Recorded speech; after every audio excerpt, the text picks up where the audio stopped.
हिंदुस्तान में आतंक की एक बड़ी साजिश आज नाकाम हो गई। दिल्ली पुलिस ने आज बताया कि उसने आईसिस के आतंकी शाहनवाज और उसके 2 साथियों को गिरफ्तार किया है, जो उत्तर भारत में हमले की साजिश रच रहे थे। आईसिस मॉड्यूल के गिरफ्तार इन आतंकियों से जुड़ी एक और बड़ी खबर सामने आई है। सूत्रों के अनुसार इन आतंकवादियों के निशाने पर अयोध्या का श्री राम मंदिर था। मुंबई के मरीन ड्राइव का चबाड़ हाउस भी इनके टारगेट पर था। इसके अलावा देश के कुछ बड़े नेताओं पर भी हमले का मिशन इन आतंकियों को दिया गया था।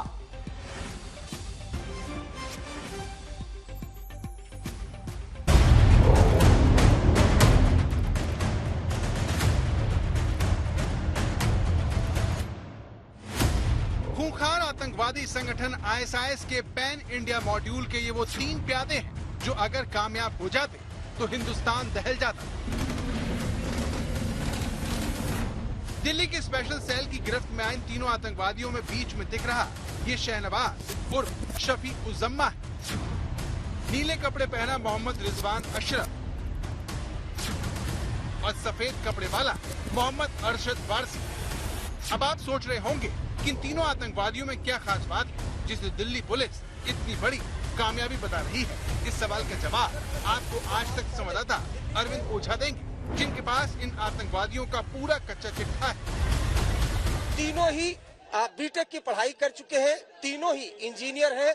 इनसे पूछताछ के बाद पैन इंडिया आईएस के मॉड्यूल का खुलासा हुआ है। इनका प्लान नॉर्थ इंडिया में बड़े आतंकी हमले करने का था, लेकिन उसके पहले ही स्पेशल सेल को भनक लग गई, जिसके बाद पहले दिल्ली से शाहनवाज को गिरफ्तार किया गया, उसके बाद अरशद को गिरफ्तार किया गया और उसके बाद रिजवान को गिरफ्तार किया गया। मोहम्मद शहनवाज हो या फिर उसके दोनों साथी, तीनों ही इंजीनियर हैं, पढ़े लिखे हैं और यही सबसे खतरनाक बात है, यानी इन आतंकवादियों की शिक्षा का इस्तेमाल आईएसआईएस देश को दहलाने के लिए करने वाला था। शहनवाज को दिल्ली के जैतपुर, अरशद को मुरादाबाद और रिजवान को लखनऊ से गिरफ्तार किया गया।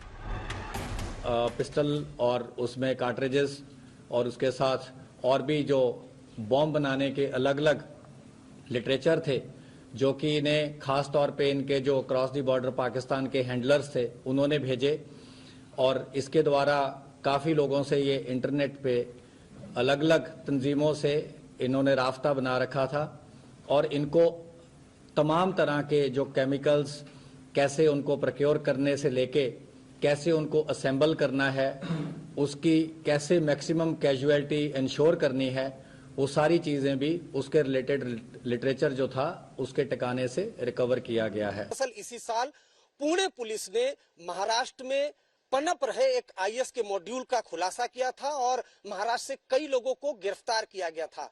उसी में शहनवाज को भी पुणे पुलिस ने पकड़ा था, लेकिन शहनवाज पुणे पुलिस की कस्टडी से फरार हो गया था। इधर स्पेशल सेल को जानकारी मिली कि पेशे से engineer Shahnawaz south east Delhi इलाके में रह रहा है और लगातार नौजवानों को रेडिकलाइज कर रहा है। आईएस का स्लीपर सेल का मॉड्यूल खड़ा कर रहा है, जिसके बाद स्पेशल सेल की टीम ने एनआईए के साथ मिलकर शाहनवाज को साउथ ईस्ट दिल्ली से पकड़ा। उससे पूछताछ की जा रही है। कई जिहादी मटेरियल वो बरामद हुए हैं और शाहनवाज से पूछताछ के बाद 2 और लोगों को स्पेशल सेल ने गिरफ्तार किया।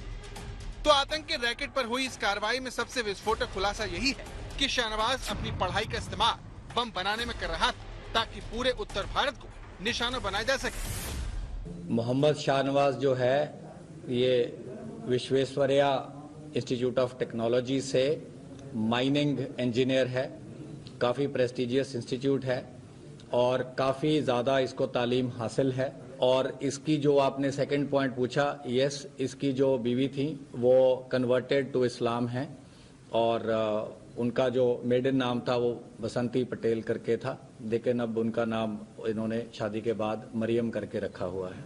माइनिंग में ब्लास्टिंग का बताया जाता है और इसको काफ़ी एलेबोरेट नॉलेज थी ब्लास्टिंग प्रोसेसेस की, और इसको जो भी वहाँ से पीडीएफ आते थे बॉम्ब बनाने के, इन्होंने बहुत सारी चीज़ें ट्राई करी और ट्राई करने के बाद ये बाकायदा रिपोर्ट करते थे और फिर आगे से इनको फिर बताया जाता था कि इसकी पोटेंसी बढ़ाने के लिए और इनको क्या करना चाहिए। तो सरहद पार से शहनवाज की मदद भी की जा रही थी, लेकिन कहानी यहीं खत्म नहीं होती। शहनवाज के ठिकाने से भारी मात्रा में liquid chemical Delhi police special cell की टीम ने बरामद किया है। सूत्रों के मुताबिक इस केमिकल लिक्विड का इस्तेमाल आईईडी बनाने के लिए किया जाने वाला था। पूछताछ में तीनों आरोपियों ने ये बताया है कि नॉर्थ इंडिया में ये बड़े आतंकी हमले की प्लानिंग कर रहे थे। आमतौर पर आतंकवादी संगठन भारत में मौजूद आतंकवादियों को हथियार और गोला बारूद मुहैया करवाते हैं, लेकिन यह मामला बिल्कुल अलग है। शहनवाज से मिले दस्तावेजों से पता चला कि वो जो बम बना रहा था, उसकी प्रैक्टिस के लिए आतंकवादियों ने पुणे के जंगलों को ब्लास्ट की टेस्टिंग के लिए चुना और वहाँ पर कई ब्लास्ट भी किए। इन्होंने वेस्टर्न इंडिया, सदर्न इंडिया में अलग अलग जगह पे, जिसकी हम पूरी डिटेल आपको अलग से एक प्रेस नोट के जरिए दे देंगे, इन्होंने रेकी करी। वेस्टर्न घाट्स में इन्होंने अपना ठिकाना बनाने की कोशिश करी। कई ऐसे वाइल्ड लाइफ एरियाज थे जहां पे इन्होंने नंबर ऑफ वीक्स बिताए और इनको क्लियरली एक टास्किंग दी जाती थी कि किस स्टेज पे क्या करना है।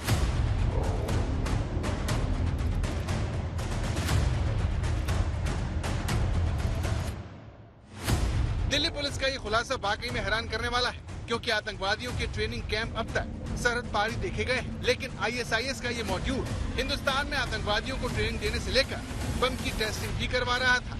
उसके निशाने पर उत्तर भारत के कई शहर थे। यही नहीं, आतंकवादी शहनवाज ने अपनी पत्नी बसंती का धर्म परिवर्तन भी करवा लिया था, लेकिन आईएसआईएस से जुड़े आतंक के ये तीनों इंजीनियर कामयाब हो पाते उससे पहले ही इन्हें धर दबोचा गया। अरविंद ओझा, दिल्ली आज तक। दिल्ली में पकड़े गए आतंकियों के खिलाफ एक और बड़ा खुलासा हुआ है। पता चला है कि आईसिस के आतंकियों को पाकिस्तान में बैठा आतंकवादी फरहतुल्ला गौरी निर्देश दे रहा था, यानी आईएस का नाम और आईएसआई का काम। फरहतुल्ला गौरी आतंकी शहनवाज को बम बनाने की ट्रेनिंग दे रहा था। फरहतुल्ला गौरी अक्षरधाम हमले का मास्टरमाइंड है, जो हैदराबाद से पहले सऊदी अरब और फिर पाकिस्तान पहुंच गया। उसका काम पाकिस्तान के अलग अलग आतंकवादी संगठनों के लिए भारत के नौजवानों को ढूंढकर आतंक की ट्रेनिंग देना है, ताकि भारत में होने वाले किसी भी आतंकी हमले में आईएसआई का नाम न आए।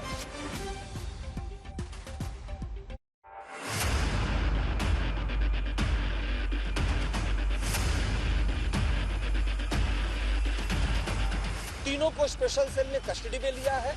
आगे की पूछताछ की जाएगी।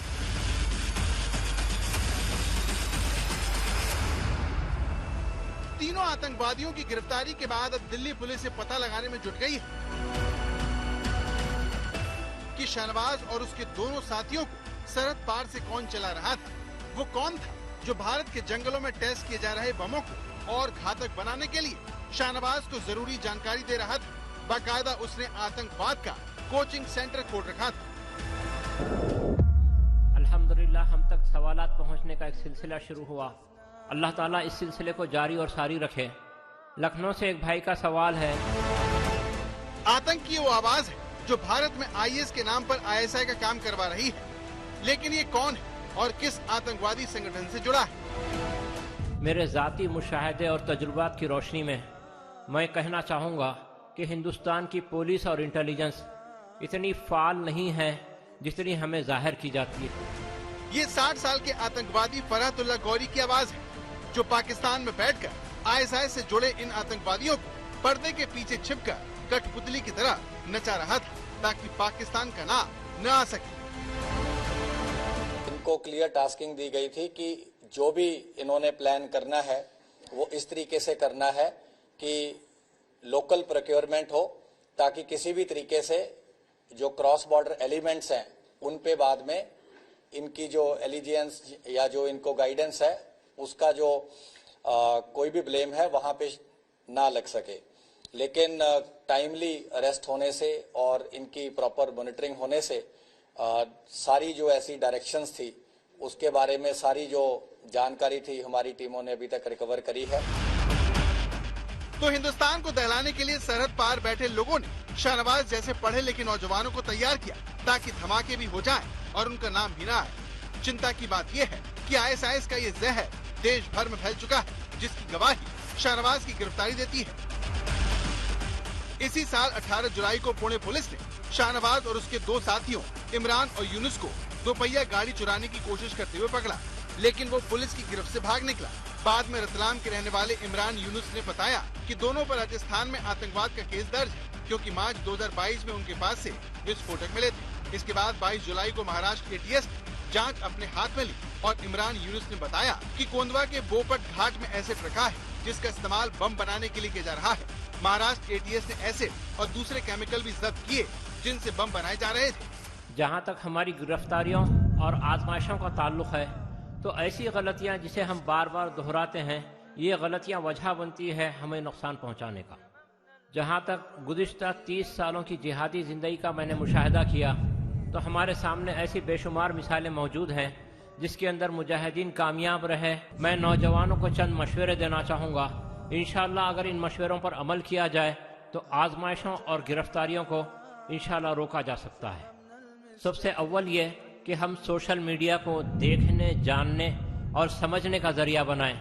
इससे हम राबते का ज़रिया ना बनाएं और ना हम सोशल मीडिया पर अपने ख्यालात का इजहार करें, बल्कि हम सोशल मीडिया को सिर्फ खबरों का ज़रिया बनाएं। ATS ने शाहनवाज का फोन और लैपटॉप भी जब्त कर लिया, जिनमें बम बनाने के YouTube वीडियो के लिंक और कई जगहों की Google इमेज भी थी, जिससे बहुत मुमकिन है पाकिस्तान में बैठे फरहातुल्लाह गौरी के दिशा निर्देश पर भेजा गया हो, जो कुछ समय पहले तक YouTube के जरिए भारत के नौजवानों को भड़काने से लेकर उन्हें गिरफ्तारी से बचने के गुर भी सिखाता था। सुनिए। आखिरी अहम बात यह है कि कुछ भाई असलहा के हुसूल के लिए मुकामी स्मगलर्स और डीलर से राबिता करते हैं, ये जाने बगैर कि असलहा के जो डीलर हैं वो दुहरे एजेंट होते हैं। एक तरफ वो असलहा का कारोबार करते हैं, दूसरी तरफ पुलिस और इंटेलिजेंस के लिए मखबरी के फ़राइज़ अंजाम देते हैं। इस मद में हम अच्छी तरह तहकीक और मालूमात के बाद ही अपना कदम आगे बढ़ाएं, इससे हमें कामयाबी मिलेगी। फरहातुल्लाह गौरी उर्फ FG 60 साल का भगोड़ा आतंकवादी है, जो साल 2002 में हुए अक्षरधाम मंदिर के अलावा हैदराबाद में टास्क फोर्स पर हुए सुसाइड हमले का मास्टरमाइंड है। फरहातुल्लाह गौरी साल 1994 में सऊदी अरब भाग गया और साल 2015 में पाकिस्तान पहुंचकर वो भारत के खिलाफ ऑपरेशन अंजाम देने लगा। फरहातुल्लाह गौरी मूल रूप से हैदराबाद के कुरमागुड़ा का रहने वाला है, जो पाकिस्तान में रहकर पाकिस्तानी आतंकवादी संगठनों के लिए भारत में नौजवानों को ढूंढकर उनकी आतंकवादी गतिविधियों के लिए धन मुहैया करवाता है। सबसे बड़ी बात यह है कि इस आतंकवादी का एक भी फोटो इंटरपोल के पास भी नहीं है, लेकिन फिर भी वो आतंकवादियों को पुलिस से बचने के तरीके बताता है। फरहातुल्लाह गौरी को गृह मंत्रालय ने UAPA कानून के तहत आतंकवादी घोषित किया है। 38 हार्डकोर आतंकवादियों की लिस्ट में उसका नाम 18वें नंबर पर है। पिछले साल हैदराबाद से गिरफ्तार आतंकवादियों ने फरहातुल्लाह गौरी की साजिश का खुलासा किया था। बताया था कि कैसे उसने भीड़ भाड़ वाले इलाके में हैंड ग्रेनेड फेंक कर लोगों के बीच दहशत फैलाने को कहा था, लेकिन दिल्ली में पकड़े गए इन आतंकवादियों ने दहशत के इस छिपे चेहरे की करतूत को एक बार फिर सबके सामने ला खड़ा किया है। अरविंद ओझा, दिल्ली, आज तक।